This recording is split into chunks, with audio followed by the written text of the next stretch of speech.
Happy Halloween, everyone, and today we're talking about something truly terrifying, and that's FOMO. Hey, what's up, guys? It's Bridget. Welcome back to my channel. Today's video is going to be all about FOMO, and this is the fear of missing out. Now, these are products that were limited edition and still get talked about quite a lot, and people want them to be brought back. So without any further ado, let's jump into the video. So every year there are so many different types of makeup limited edition sets and things that are around for a small limited amount of time and then gone forever. Now sometimes these brands sell a lot of this limited edition item and then make them permanent. Like Champagne Pop from Jaclyn Hill is a good example of something that was supposed to be limited edition and stayed around forever. So these are the things that actually did not stay around, and these are things that people miss dearly, and the brands have just either said they're never going to bring it back or they just haven't addressed the situation.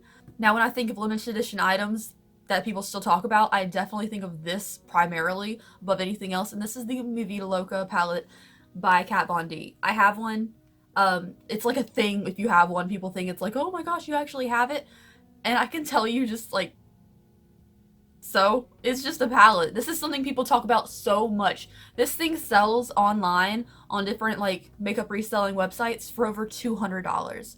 People buy this for $200 and then depot the thing, and that seems even worse than paying $200 for it. Of course, I did not pay that much for it. I found a deal. I'll show you the palette itself, but people still talk about this thing so much, and it's crazy. So the box itself, the artwork on the front is beautiful, but this is the inside of the palette. It doesn't have a cover or anything. It just slides out. I bought this one used. It's only touched 2 shades out of the palette and barely at all. People love this palette so much and treasure this limited edition item that's never coming back so much that they don't use it when they have it. I haven't used it just because I don't think it intrigues me any. Like, yeah, I love rainbow colors and stuff, but it doesn't do anything for me. But this is the perfect example of a palette that is just so... everyone loves it. You have to have it. You cannot get rid of it if you have this. And it's just a limited edition eyeshadow palette. Like, while we're on the subject of Kat Von D, let's talk about another Kat Von D product that's still raved about, and this one I actually really like and I use quite often. This is the Saint and Sinner palette. This is also limited edition. It's a very big and bulky, weirdly shaped palette. I'm not really the fan of those, but it's just the most gorgeous packaging, and the quality of the inside is actually really good. Like, I know we're not supposed to talk about Kat Von D products or anything right now because she's like hated on. Doesn't make the quality of the palettes we already own any worse or anything. The quality of this palette is so good. I love the range of colors in here because there's like no rhyme or reason to it, which is pretty cool. And people still talk about this palette, and I see it reselling for like 75, 80 bucks online all the time. Next up, a palette that I decluttered because it just wasn't for me, that people still talk about so much. And if you see this online, it's usually selling for about $60, $70, even used. This is the Anastasia Beverly Hills and Mario eyeshadow palette. This eyeshadow palette did nothing for me. It looked really cool. I heard all this rave about it. The quality of it's really good, but the color scheme is so uninspiring, and I'd never reached for it when I had it. It's just a great quality palette, but so uninspiring, so overhyped. The packaging isn't even that good. Like, it's just overhyped to everyone else's thoughts, and I'm glad people are still excited about it because it's a really good quality palette. It's like one of the best Anastasia palettes. But it doesn't matter if the quality's good if you can't get any like cool looks out of it. So I don't know. I don't understand the hype behind that one either. Next up is a MAC product. MAC is not cruelty free, but it's still talked about a lot online, so I'm still gonna talk about it. This is the Coffee eyeliner. A lot of people miss the Coffee liner. I don't know why it's discontinued. It doesn't seem like anything spectacular, but apparently this was people's staple for a really long time. And once it was discontinued, they can't find something to quite dupe it yet. But I honestly believe it's just an eyeliner, so you could probably dupe it if you wanted to. Like, what's this special about an eyeliner? I don't get it. But yeah, I noticed that a lot of the things when I was researching things for this video are Kat Von D related. She does a lot of like really cool things for limited edition items, and they don't come back. So the next one I'm talking about is the Pastel Goth palette. I should have brought it in here because I do have it. Pastel Goth by Kat Von D. Very beautiful palette. I use it quite a bit. It is actually worth the hype. I'll say it's worth the hype. It's not as soft as some shadows I would like, but it is a little bit older anyways. It's just a beautiful color scheme, great quality, really easy to source. It's such a simple palette shape, and it's beautiful. Another one that I hear a lot about, but I don't think people care about as much as they like make it sound like they do, is the Better Together Too Faced and Kat Von D collaboration, the little two halves of a heart that stick together. I had it and I never used it. I wanted it so bad and then I never used it when I bought it. It's just, it's a cool concept. I like the two brands. They're completely different. Collabing together on one product. I like the magnetic heart that sticks together. I really wish more brands would do stuff like that. Like, I would love to see maybe a Tarte and, I don't know, another brand. What's the opposite of Tarte? Yeah, okay. The opposite of Tarte. I would love to see a Sugar Pill and Tarte, like, collaboration stuck together. That'd be really cool. Really colorful, fun themed stuff from Sugar Pill, and then really muted out neutral stuff from Tarte. I think that'd be a cool collaboration. Or if you guys can think of another two brand combination that are opposites you'd like to see together, let me know. I'd really love to hear what you guys come up with. But yeah, the Too Faced Better Together collaboration is still talked about a lot. People don't sell it for like extremely high amounts of money. You can probably get it for like $40, honestly. But people still talk about it all the time because I do think it was a really cool concept. Okay, so next up was one I fell for the hype for, and I bought one of like the damaged palettes when Makeup Geek was selling them for like a discount. And this is the Manny MUA and Makeup Geek collaboration. Everyone loved this palette, you guys. I don't care about the drama, Manny, whatever. It's just everyone loved this palette, and we all know it was specifically for that one duochrome shade. It's back when not every brand did them, and it's like a green shade with a red shift to it, so I couldn't tell you if it was green or red, honestly. You swatch it on the finger, it's both, which is actually really cool. The rest of the shades in the palette were fine. The pans were a little bit hard, honestly. I mean, I know they were a tiny bit older when I bought it, because they sold the damaged ones after everything was sold out, but the mattes were just kind of hard. The shimmers were absolutely stunning. I don't think it was worth all the hype, but people still talk about that palette all the time.